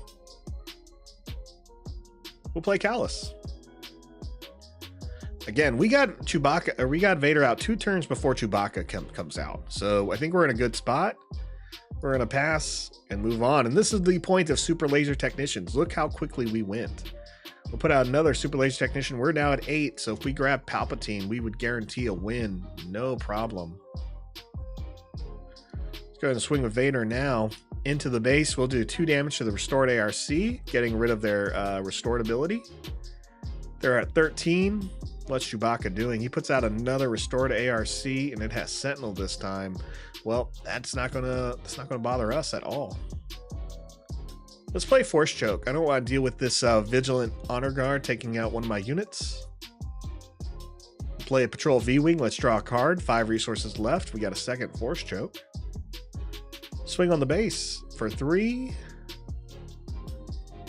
For 4. And then for 2. Dropping them down to 4 health total. The game is ours. Before Chewbacca even hits play, we got it. Let's deal 5 damage to this Wampa. And we'll pass. Now, Chewbacca can come out now and be a little bit of a pain, but we have some answers. AI smart, he should have played Chewbacca immediately. Instead, they did not. We're just going to go right through it. We got it. So that would have been the difference. They would have put Chewbacca out. It would have bought him a couple of turns. It may have, again, bought him a couple of turns. But I think we would have played the Interceptor, take out the Restored ARC, swing in, and again, I think it would have just been this turn and the next turn. Let's run it back. This time we're going to be against Krennic, a good mid-range character. Each friendly damage unit gets +1/+0, so this is a static ability. It's always active. It does the same thing when he's deployed. The only difference is he gains that Restore 2 ability. Now, I love Krennic for that 7 health. The strategy here is with Krennic is they're going to want to keep damage on their units. Kill the units if you can. Don't try to ping at them if you can avoid it. They're going to want to swing at you to take those pings of damage. So let them swing on you first if you can't kill them. Once they have that damage on them, kill them before it overwhelms you. No mulligan for us. We're going to accept what we got, although mulliganing is what you should do to look for super laser technicians. I have 4 of them, so. But I want to just take this bad hand. And this bad hand is bad, so we're going to drop no 1-drops. Only 1 black aspect unit we can't play. So we're going to drop Volunteer Soldier and Force Choke. Our maximum firepower, I guess, in Force Choke. Because firepower can only do 2 points of damage based on what we see on the board at this time. Let's take the initiative. AI plays the Inferno 4. That's a great move for them. They're going to look at the top 2 cards of their deck and make a decision. That's a great card. All right, we also got some great cards. Tag. Do I keep you? Nope. Tag, I'll keep you. We're going to play the Seasoned Shore Trooper this turn. I like the Shore Trooper because it gets stronger the more health you have. He's a great, or the more resources you have. So it's a good one to pair with, pick up with your Vader during pre-release. Let's go ahead and deal 1 damage to a unit. We're going to pick the Snow Trooper Lieutenant and the base.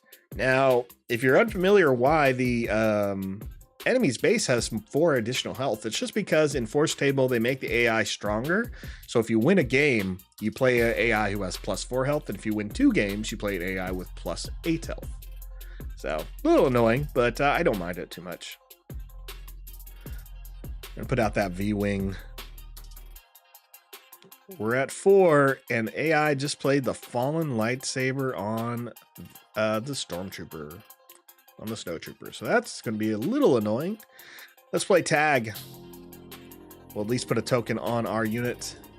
That makes him a 3/4. And we're going to take 6 points of damage, but we're going to get closer and closer to killing this guy, which we got to do. We can't let this unit get stronger.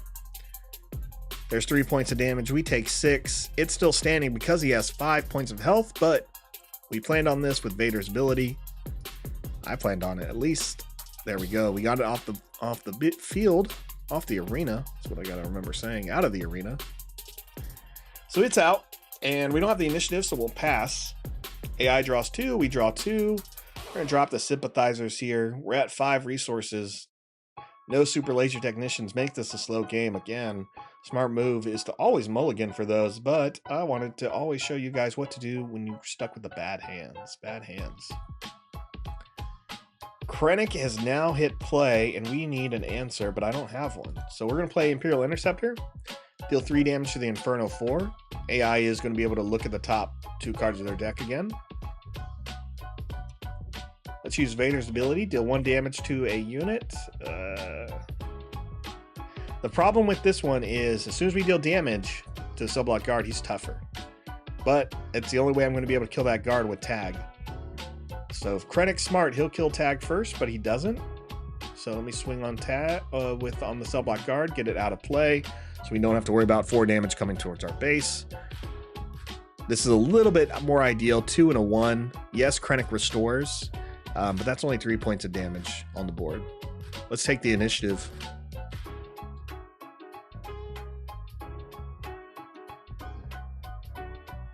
There is Palpatine. We have a Force Choke to deal with the Scout Bike Pursuer.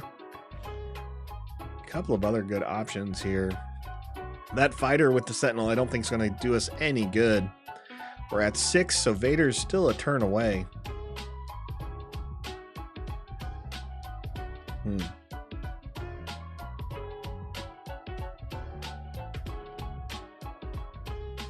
What to do? Force Choke the Scout Bike Pursuer. We get to go first. Let's just go ahead and swing. We'll swing first. Let's do for 3 damage. I want to see what Krennic does here. Plays a Braggart. Okay, that's not that crazy. All right, well, let's put this out. There's the ATST and Veers. Veers comes into play. I don't have an answer for Veers yet. Hey, I mean, I do in my hand, but not this turn, right?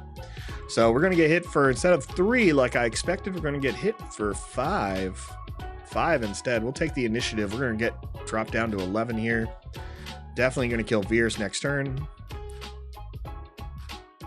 And there's 2. So it's 11 to 32. Can we bounce back? I hope so. Force Choke and a Technician. Technicians goes into the pile. Let's do this now. We're going to swing into Veers. So let's drop that +1/+1 bonus. Damaging our ATST. And 3 damage to the base. Now we're going to put Vader into play. Out comes another Cantina Braggart. Okay.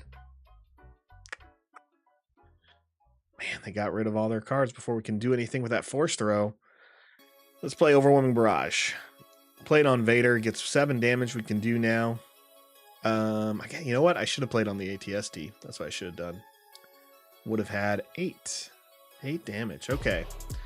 So we have 7. We can take out Krennic right now, but I think I'd rather take my time on some of these other units. So 4 here on the Pursuer. It's out. We're going to do another 3. Yep, we'll do 3 here. 3 on that Braggart. He's out. This means Krennic swings for 2 and has that restored ability. We're going to swing with Krennic on Krennic with Vader. We'll kill Vader immediately. We can do 2 damage to another unit. We will go ahead. Either way, we'll kill it. Yep. Man, I guess we'll go here. 2 there. Again, we can't afford to take any points of damage, so we got to keep the board cleared as much as possible. There goes our Imperial Interceptor. We're going to play the TIE Fighter now. Braggart is still in play, and we'll Force Choke that and get it out. I don't want to take any points of damage next turn. Let's pass. We can play Palpatine, and we have the Force Throw coming our way. Palpatine on enter deals 6 damage, divided as we choose among units, so that's great. Oh, you know what? Because they only have 1 card, though, we're going to Force Throw. We're going to choose the opponent. Show us the card. It's 5 cost. Guess what? That's enough to kill that Sympathizer. That's why I love Force Throw. So no Palpatine this turn. We don't need him. Let's swing. Let's catch up. Nothing to do 2 damage to. We don't need to hit our own guys. That'd be silly this turn. Vader's not in the punishing mood. He's more in the, like, let's win mood. Swings for 6. It's 18 to 9. Again, we have the good board control of Palpatine in our hand. Nothing but other cards we can throw down there. Like another Super Laser Technician that we don't really need, but we'll play it anyway. Swing with Vader. Vader's going to deal 2 damage to a unit. We're going to choose the Fang Fighter. I love that Vader can hit space units with his ability. AI takes the initiative. That shows me that card is either too expensive or it's an event, or an upgrade. Something that requires a unit in play. Let's swing. There's 6. Here's 3. Heals us up to 11 or 9. Oh, we don't have initiative, so it heals us none. Heals us none. And that is game. We got it. We got there. We're going to be doing one more sealed. I'm really going to focus on Luke because I don't think I'll get 4 super laser technicians again. So even when we didn't get the super laser technicians, we had what we needed to kind of control the board. Vader can go ahead and get that swing in. And we're good to go. 2 damage on the probe droid. Keeping the board cleared. So we recovered very well. We got there. You love to see it. Let's go ahead and get back into it. Oh, look at that. I'm in the wrong one. I went to sealed or draft. So we're going to open up 3 more packs and see what happens here. Really want to focus on Luke Skywalker. Luke Skywalker is what we want to do. Yeah, and if you're just now joining us, we're focusing on Luke and Vader builds because they're guaranteed to be in your pre-release pack. You're going to get those great foils, and they're going to be promo art. So let's focus on cards that work with Luke as much as we can. I don't care how many Imperial things I'm seeing. It's a lot. It's a lot. So with Luke, we know we can run regional sympathizers. It has Restore 2. It's Rebel, so you can put the health, the shield token on him. I think that's great. Vader, people looking for Vader cards right now. Shore Trooper, Veers, Death Star Stormtrooper, maximum firepower. I mean, that's 4 already in your favor. We also have Frontier ATRT, a new card revealed last Saturday. While you control another vehicle, this unit gains ambush. So nice. It's 3/5. 3/5 there. Pack 2. Which platform are you playing this game? Great question, Roa. I'm playing on Forcetable. It's affiliated with felttable.net, but you can go to forcetable.net. You can play Star Wars Unlimited. You can build decks immediately. It's a web browser-based game. So you just go and you can immediately play the starter decks against AI. You can build your own, or you can import them from like swdb.com. A lot of my links I put in my channel description, as well as a lot of my video descriptions. If you look at other previous videos, I even talk about like where I'm getting the decks from. Like recently this week, I did a... Who did I do? I did a hero playtest of someone. Chewbacca? Hera? I already forgot Jin. I did Jin playtesting. So, and I put the links of like where I got the decks and how, and it'll have like options where you can just immediately import them into Forcetable for you. So hopefully that answered that question. For Luke, here we go. Forces with Me is a great one for if you want to play Luke. Choose a friendly unit and give 2 experience tokens to it if you control a Force unit. So if Luke is in play, Yoda, Obi-Wan, Ezra, Kanan, you can give a shield token to that unit as well, and then you attack. I like this better than a lot of those yellow cards that allow you to get a bonus in attack, like Snapshot Reflexes or Strike True, because I love the idea of it being a permanent buff, a permanent experience token, and giving you a shield so you don't take a penalty for the attack. I think it's great. It Binds All Thing is another great Force card. This art was recently released on a mat for the events for the content creators that went last week. Love that there. Heal 3 damage from a unit. If it's Force, deal 3 damage to another unit. Another great card for Luke is Make an Opening. You can use this card to kill a 2-cost unit, and you can heal 2 from your base. I think it's great. It's low cost. It can buy you the time you need, and Distant Patroller here. No problem, bro. Happy to give you that answer. Chewbacca is our card here, and again, some good Luke stuff. Wilderness Fighter, Snowspeeder, Restored ARC, the Ghost. Cards you're looking for with Luke to use that ability of shielding. Ghost, Wing Leader, Restored ARC. These are all great cards that build on the momentum you're already doing. Restored ARC is going to keep healing you, so shielding it's going to frustrate your opponent. Wing Leader is going to make cards like Restored ARC tougher to deal with. And the Ghost comes into play with a shield. You can put a second shield on it, and as long as you can get a couple of Spectre units, you'll be able to keep that shield continuously happening. So let's move on. That's a great pack for Luke. I really want to see a Chewbacca, and Ezra, Kanan. A second Snowspeeder is awesome. You could make an argument for Medal Ceremony, but I'm not a big fan here. We have Consular Security Force and Wilderness Fighter. Wilderness Fighter is not Rebel, but he comes in with a shield, so it's doing what you already want Luke to do, but a little bit faster. Whole action faster. Our rare in the pack was Home 1, which I do enjoy. One of my favorite art pieces. Not one of my favorite ships. I know it's a classic original trilogy ship. It's the flagship of the Rebel fleet. It's just one of those things I've just never really enjoyed. I think it's just from the Star Wars Miniatures Wizards game. When they put it out, the model was never cool looking. I don't think they've even used this model in Armada yet. So I'm probably wrong there, but I know it's huge. I know it would be the bigger ship. For more Luke, we got Don't Get Cocky. Love to see it. Rogue Operative for that low-cost Rebel unit with Saboteur, Raid 2. Give it a shield, have some fun. A second Wilderness Fighter. And a couple of other aspect cards we could run. Swoop Racer, Outer Rim Headhunter, Cargo Juggernaut.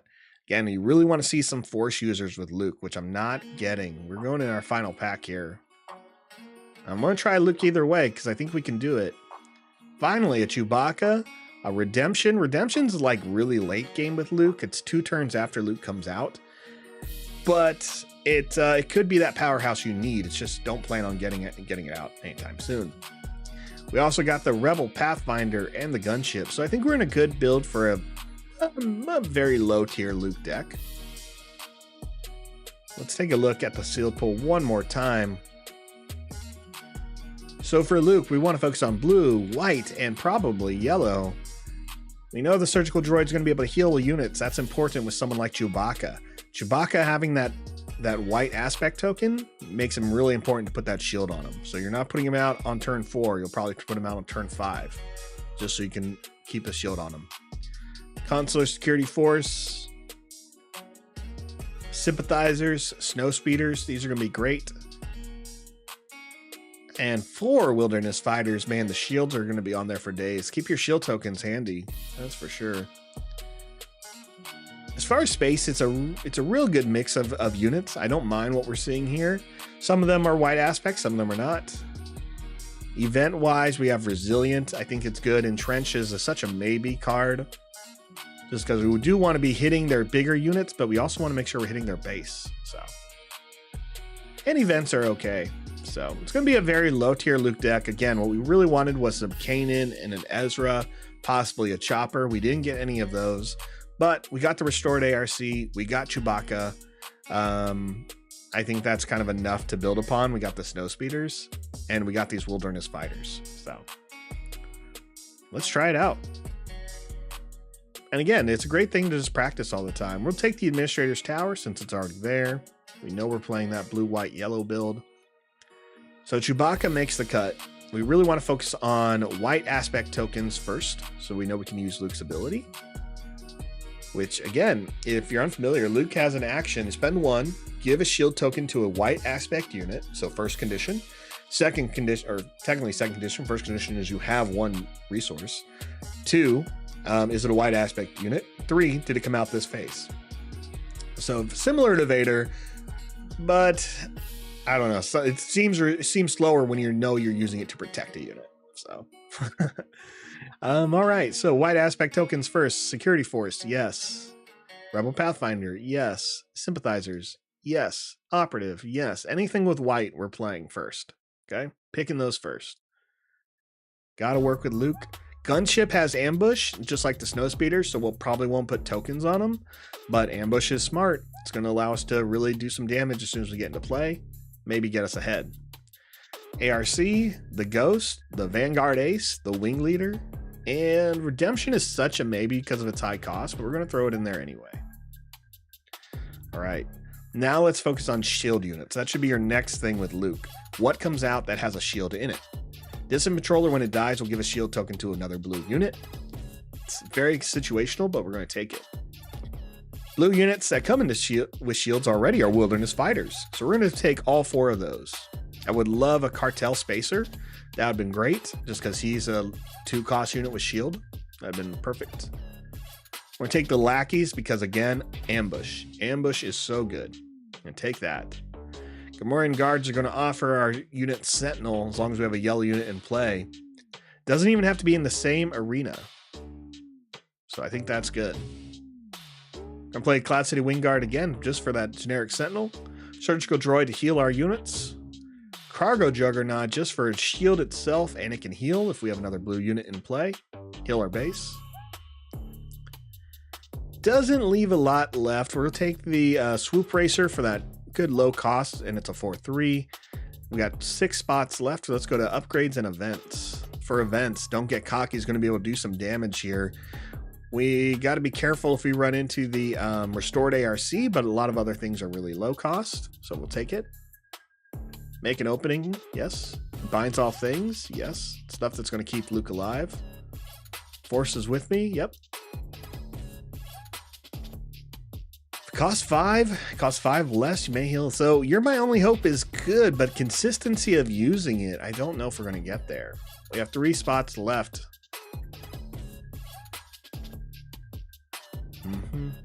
I don't know. Choose up 4 cards in the discard pile, put them in bottom of your deck in order, in any random order. We'll take Forces with me for sure. And I guess we'll take Disarm. I think I'm going to leave the other cards. That's 1 slot remaining. What do we have left? Upgrades. Entrenched and Resilient. Let's take Entrenched just to deal with some big units. We don't have any big units ourselves, so we may need this. Let's save and close. Let's hit the game board. Our first opponent is another Rebel sympathizer and Mandalorian, Sabine Wren, former owner of the Mandalorian Darksaber. She has the ability to exhaust herself and deal 1 damage to each base, and she comes out after 4 resources, so she can be out on turn 3. When she's in play, she attacks and deals 1 damage to each enemy base, no longer hitting her own. No mulligan for us. We're going to be stuck with this bad hand. Bad hand. It's bad. It's bad hand. I should not keep it. I should not keep it. But we got to try to recover. I'm showing people what to do when you have a Luke and Vader in pre-release, and you may be in this situation yourself. So as much as I love these 2 6-cost units, one is shield and one is also shielded, and they heal our base, it's tough to think that we're actually going to get there. So let's drop Entrenched. We're not going to be using that. That's going to be a little bit behind. And Forces with me may be another behind card, honestly. Reason why I'm thinking these 2 is, yes, the Ghost and the Cargo Juggernaut do cost 6. They're a little bit longer for us to get to, but there's potential there in recovery. Other 2 units have Ambush. So this means we can ambush somebody on turn 3. We can ambush somebody on turn 4. So we have a turn 3 play and a turn 4 play, and we have a turn 5 play. Let's keep it that up. We don't have a turn 1, turn 2 play, but we'll be all right. We'll be all right. Sabine uses her ability first. That kind of tells me they may not have a play. We'll take the initiative. They don't. Okay. I've played the AI enough to know sometimes how it patterns itself. So it immediately going into the Sabine route kind of told me it didn't have anything else to play. It would have played something first and then used the ability, but it did not. This time we can play a card. I'm going to drop Disarm, and we're going to play the Restored ARC. We lucked out. It's a pretty even match so far. AI plays Fighter for Freedom, has Saboteur, and when they play another red card, they can deal 1 damage to my base. Because we waited, we can put a heroism unit, shield on a heroism unit using Luke's ability. We'll choose the Restored ARC. We know Sabine's going to want to go use her ability every turn, so we can kind of rely on that. And here we go. We just got the redemption. That's going to be dropped, I think. Yep, we're going to drop the redemption. It's an okay bomb, but I don't think we're going to need it. I don't think so. All right, let's go ahead and get that Restore ability going. We're going to hit the base for 2. Heal ourselves back up to 29. We'll take 1 damage thanks to Fighters of Freedom and 2 tubes being played. Let's go ahead and put out a Wilderness Fighter. He comes into play with shield, and our opponent plays a Yoda. Nothing else for us to do except get hit for 4 damage coming our way. 1 from Sabine, and then 3 from Fighters for Freedom. Now Fighters for Freedom is, oh, I forgot, Sabine comes out this turn. Gross, gross, gross. That's going to be a couple more points of damage. Fighters for Freedom got rid of our shield and hit the Wilderness Fighter immediately. That's smart. That's the right play. Sabine also takes out our Wilderness Fighter. We're a little bit ahead on the base life, but we're not going to last very long. Well, let's have some fun then. Let's see. We have a blue unit in play. I'm going to drop the gunship. We're at 5 resources, so we can play the Snowspeeder now and take care of either Sabine or the Saboteur, but I think we're going to go for Sabine. Oh man, there's so many units actually. There's too many of them. Let's go after 2 tubes. 2 tubes is going to give one of these red units +2. There's no way around that, so let's get them out of there. Out comes the security force. We're going to heal our base for 1. 1 turn away from Luke Skywalker, but here comes some more points of damage. 25. And this should feel normal with Luke. Like, there's going to feel this way. You're like, you feel behind. You're slowly healing your base. You know, I have some more cards in hand. Again, we have Cargo Juggernaut. So we'll be able to heal 4 when we play it. That's going to be good. We can play Luke. All good stuff there. We got more restore coming the way. Let's drop. We gotta drop something here. We'll drop the security force because I think we're gonna want to use this Juggernaut. Right. AI does not have a vehicle, so nothing to exhaust with the Snowspeeder. Let's take something out here. 3 damage. We can take out Sabine or the Freedom Fighters. We're gonna go for the Freedom Fighters because they're the thing. Every time it's out, as long as they play a red card, I'm taking points of damage. Let's get it out. AI goes ahead and plays the Vigilant Honor Guards. That's going to be a little annoying. Let's go ahead and be annoying ourselves with the Cargo Juggernaut. Comes in with shield and heals 4 damage from our base. We're at 23. They're at 25. Yoda dies, giving them the shield they need. Or the extra card, sorry. And removing our shield from the Cargo Juggernaut. We put out Luke Skywalker, deploying him. And Sabine Wren swings on us. Let's go ahead and heal our base for 1 with the restored ARC. It's a slow match with Luke. That's just what you could expect. We'll take a couple more points of damage. It's 25 to 18. We're hanging in there. Luke has to hit the Honor Guards, and we're going to give a shield token to a unit. We're going to choose the Snowspeeder. And Luke is close to death. Luke is not going to last very long. Got the Gamorrean Guards, but we don't have any yellow on the field, so let's drop him. Sympathizers, Wilderness Fighters, Honor Guards should have killed Luke. That would have been the better play, but they didn't do that, so let's move on. We'll swing on Sabine with the Snowspeeder with shield. We'll get Sabine out of play. Gorilla Attack Pod now gets played if the base has 15 or more damage on it. If a base has 15 or more damage on it, ready this unit. Ugh, I thought it was just the opponent's units. Got that? That's horrible. That is not good. Let's go ahead and swing with Luke on the base. I need to keep him alive. We're going to shield a unit here. Let's shield the Juggernaut.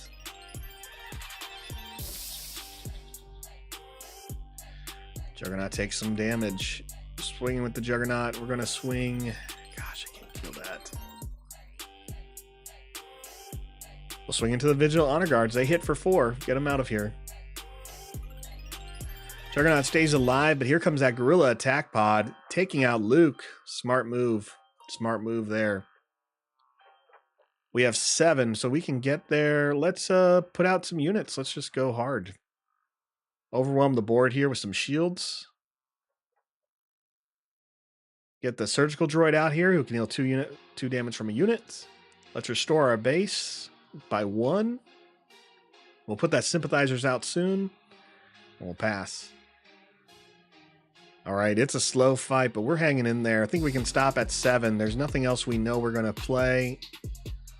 AI swings with the Consular Security Force first. Sounds good to me. Let's use these shield abilities while we got them. 2 damage here with the Wilderness Fighter. He'll lose his shield, but we trade with that Gorilla. Baze hits play. Now, Baze does have Sentinel. And we do have shields, though, so we're going to go ahead and use that. First, we'll swing for 2 damage there. Out comes the Governor. She's going to name a card that we cannot play, and they name Regional Sympathizers. How did they know? Those punks. We got answers for that. We got answers. Swing at the Surgical Droid first. Oh, not first. Not first. We got to kill Baze. He's at 3. Yeah, no getting around that. Baze is going to kill us. We'll go ahead and take him out with a Snowspeeder. Snowspeeder goes, Baze goes. Out comes a Regional Pathfinder. AI is dropping down cards left and right, but I think we'll be okay. Swing first into the Regional Governor. We're going to heal our Cargo Juggernaut. Take 1 damage ourselves.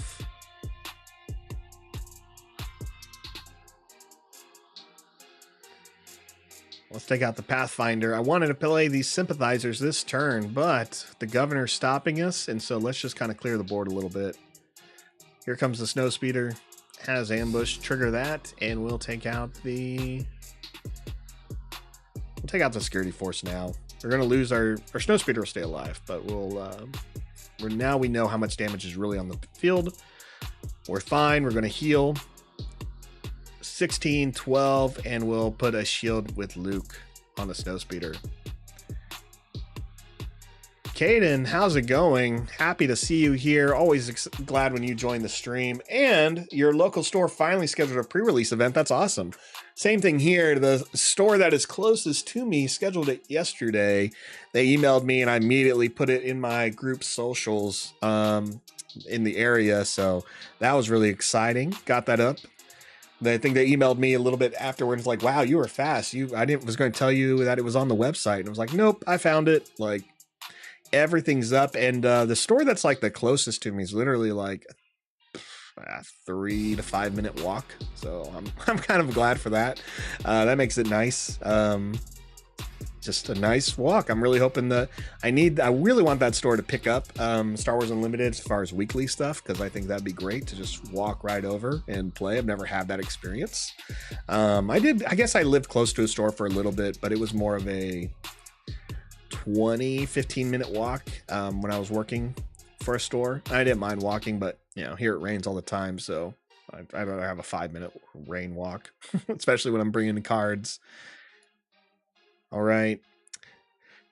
I'm not worried. I'm not worried about this at all. Let's just go ahead and swing with anyone. We'll do the Juggernaut here. Take care of the Governor so we can put the Sympathizers back out. AI plays Wilderness Fighter. No big deal. No big deal there. Let's play the Sympathizers now. Sabine's going to use her ability. That's okay. We're going to use Luke's ability and shield those Sympathizers. Shield on the unit. Swing at the restored ARC. So this is how Luke should feel. Early on, you may feel like, wow, I'm behind, I'm not catching up. But if you're getting the right cards, if you're focusing on things like, we didn't get a lot of the kill events you need, like Takedown or Vanquish. But, here we are. We're making things work. We're using those shields to our advantage by saying, you got a shield, swing onto something, right?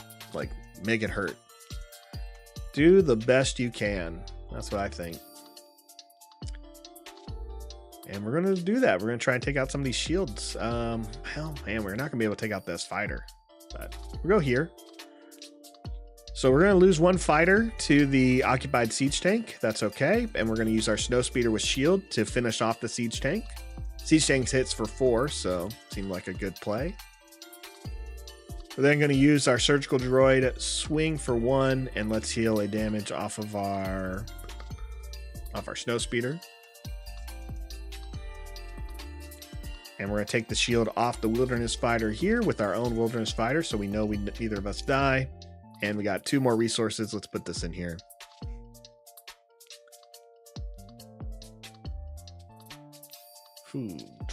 Again, we're fine. We know we've already hit 7 resources. We don't really have anything higher. Now that we've lost the redemption. Let's see. We threw the redemption down as our 4th card. So good there. Let's play Don't Get Cocky just because I want to. Which unit do I want to deal damage? We're going to choose the only one that's ready.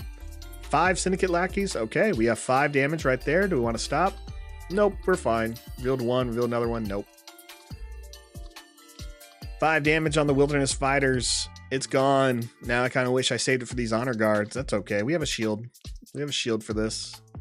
Swing on the Honor Guards with the Sympathizers. We're going to restore our base by 2. Sympathizers lose Sentinel. All good there. Let's go ahead and keep moving. Surgical Droid will swing. Let's see, a 1 damage from our Snowspeeder. And I think that's going to be game. I think we have enough damage on the board, honestly. Here comes 2. 7. Yep, that's enough damage. We got it.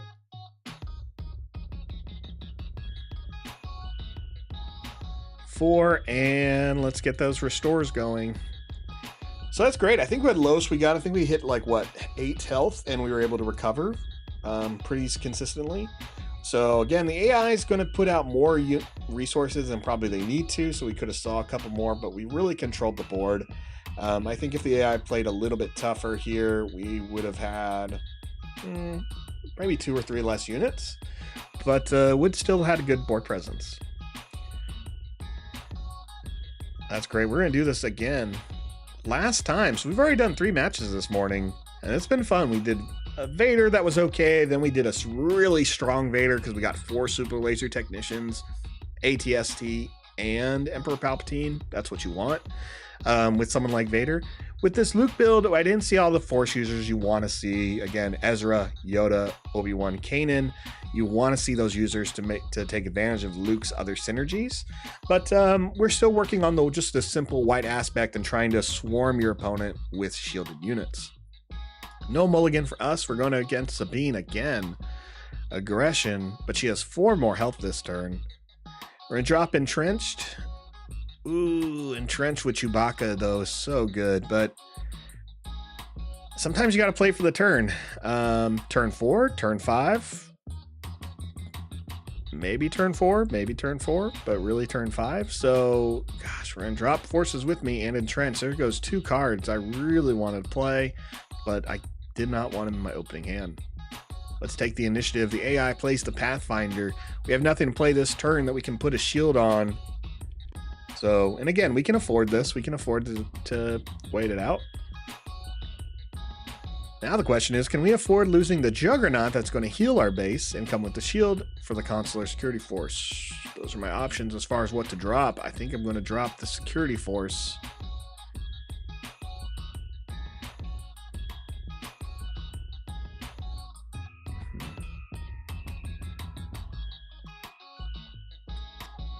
I'm going to drop the Fighters. The Fighters come in with shield, and the Rebel Pathfinder's probably going to want to swing on the Wilderness Fighter anyway. Let's take the initiative. Sabine's going to hit us for 1, and the base is going to take 1. Reminder, the AI has 4 additional health because we won our first match. They want to make it tougher. And the AI did exactly what I thought. They took out the shield of the Fighters this turn. That works for me. We're going to drop the Swoop Racer here. We're now at 4, so we can play one of these cards and put a shield on it.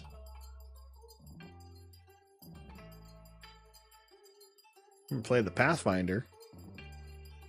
Out comes Yoda. No thank you, Yoda. Swing on the Pathfinder there with our Wilderness Fighters. Let's get that out of play.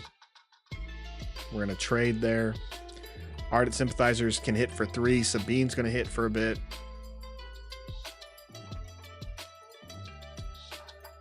For each other card you play this fate, get experience over to this unit. Yeah, I just don't feel like that's going to happen. Let's put a shield on the Pathfinder. Like, Vanguard Ace is okay, but you're going to play multiple units in a turn. I really take it for that white aspect token, but it just needs so much to really work. We put the shield on the Pathfinder, and that's important, I think. Shields are going to kind of put your opponent on tilt. They're never going to know if they should take out the shields directly, which they should, or if they should keep going for your units. You using your shields to take out their units is going to be great.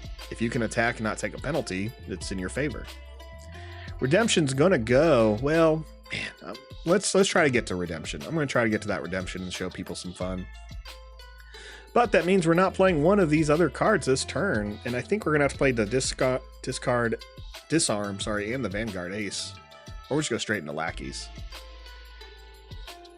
Let's just go straight into lackeys. Lackeys is going to have that ambush abilities, and we can take out someone. Let's take out Sabine now. Trigger the ambush, and this is why you want her. She can come into play and immediately put the board closer to your favor. Lackeys is still alive. Honor Guards is useless because we have no more units to attack. We keep the initiative. We prevent the Sympathizer from getting stronger. And we're going to get hit by Yoda. So Yoda, of course, goes for the Sympathizers because he wants to draw a card. And now we can play Chewbacca next turn and put a shield on him. Gosh, these are all good cards. Sorry, Disarm, you're out. I think Disarm's good, but you're out. We also can put out Luke this turn as well. So let's go ahead and do this first. First, Chewbacca. AI is going to play units. Yep. We're going to put a shield on Chewbacca. This is why you want Chewbacca with Luke Skywalker. Give a heroism unit a shield. Chewbacca has the ability of when he's attacked, you ready him, and he has Sentinel, so they have to attack every turn. AI plays a red unit, so we take 1 point of damage. Let's put Luke into play so we can keep shielding Chewbacca now. I'm going to make this duo work for us really well here. All right, AI does not want to swing with the Honor Guards. It's a smart move because as soon as they swing, they hit Chewbacca. Chewbacca takes no points of damage. And then Chewbacca can swing. So we're just going to swing with Honor Guards ourselves. Luke can take the points. Chewbacca's Sentinel's not going away. Look at that. Sympathizer hits him. Chewbacca takes nothing. Chewbacca's ready to go. The right move with Chewbacca is swing on the base. Don't lose your Sentinels attacking your units. Let them attack you because they have to. There it is. They go again. Now, here's the problem. They have the Star Wing Scout, so if it dies, they draw 2 cards. It hits for 4. We're already pretty far behind, so we're going to keep the initiative because I want to play cards like Redemption and the Ghost and all these other ones and just get a little faster here. Good stuff. We're going to go ahead and drop, I think, the Wing Guard. I'm going to drop the Wing Guard. So we're at 7 resources. We're close to being able to play Redemption. Let's go ahead and play the Ghost. It's going to give Shielded, and it'll give, well, we don't have any other Spectres, so I think this will be fine. Let's take the shields. We can take out the Star Wing Scout.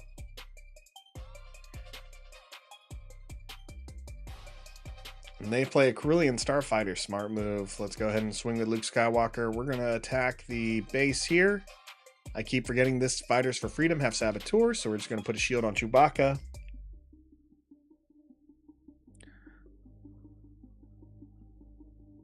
And Chewbacca will swing into the base for 3 here. If the Fighters for Freedom want to swing on Chewbacca, they can, but I doubt they will. Oh, look, they did. They did. It's so funny. All right, if they're going to swing, I'm going to go ahead and swing on the base. I'm going to have to kill the Fighters for Freedom with Luke, even though Luke will probably die. Once I do that, let's take the initiative and let's get hit for 4. It is 17-19, opponent's favor. We got the Redemption coming out though. And ooh, make an opening. Let's drop the Rogue Operative. So make an opening is really good, but Redemption's gonna be better. Heal up to 8 total damage from any number of units and or base and deal that much damage to this unit. So we're gonna go ahead and play the Redemption. We want to heal Luke. We're gonna take 4 here. And we're going to heal Chewbacca for 3. And that's it. We're going to take 7 points of damage on the Redemption. But we have Ghost here. Redemption kills the Star Wing Scout. That's great. We now know we're not losing Luke. And we're going to take out the Fighters for Freedom. Put a shield on Chewbacca. Now Rebel Pathfinder again can get through this no problem. I want to swing on Chewbacca. Yeah, we'll swing here. Swing on the base. Hit him for 3. Pathfinder's going to attack. They get rid of Chewbacca's shield. That's no problem. Chewbacca gets to untap there. And we're going to swing on the Ghost. Finally getting rid of this Corellian Freighter. Snowspeeder hits play with that 3 ambush. Has to hit Chewbacca due to the Sentinel ability. Makes me wish I used Chewbacca already. I did not. We're going to lose the initiative. But again, I think we're in a good spot. We healed a lot of damage. We just took 8 points more. The deck is doing what it needs to do. You're seeing the synergies here. It is slow, but as long as you're building the momentum and you're consistently shielding or healing, your opponent's going to have a tough time. And your opponent's going to run out of steam eventually. Since we've already hit 8, we're going to stop here. We've already played our biggest card, and we need these other cards to help us out. All right, It Binds All Things is going to be able to deal 3 damage to a unit, so that's what we're going to do. Let's go ahead and heal 3 damage from Luke Skywalker. And we can do 3 damage to another unit. We're going to choose the Snowspeeder. It's out of here. Next move for us is swing with Chewbacca onto the base. He will die if Yoda attacks. Yoda chooses not to. That's perfect. Let's play Make an Opening. We're going to deal 2 damage to Yoda and heal our base too. No movement yet on anyone, so we're going to swing with Luke Skywalker, put a shield on Chewbacca, take down that wing guard. And again, you know, we've shifted the tides here. We got it. It's 8-17, our favor for the most part. Here comes another shielded unit. Shields and healing have kept our board state pretty consistent. Swing here for 5. AI has no answers. No answers I can think of. Bombing run, but I have a shield, so... And not enough to kill Luke right now. AI plays Cargo Juggernaut, heals themselves. No problem, they can do that. Let's go ahead and swing with Chewbacca before he gets attacked. There's 3 damage. AI swings with the Vanguard, and we got it. Got it with the Ghost. Hits for 5. Ghost is a great card. It costs 6, it's 5, it shields itself, and it can shield other Spectre units. So it's what you want with Luke Skywalker. Again, try to get more of the Force users. I would have loved a Yoda, loved a Kanan. Anything like that would have been great. So hopefully everyone had a great time. Again, keep focusing on what you want to play. If you're unfamiliar with Forcetable, I recommend hopping on it just so you can mess around a little bit more.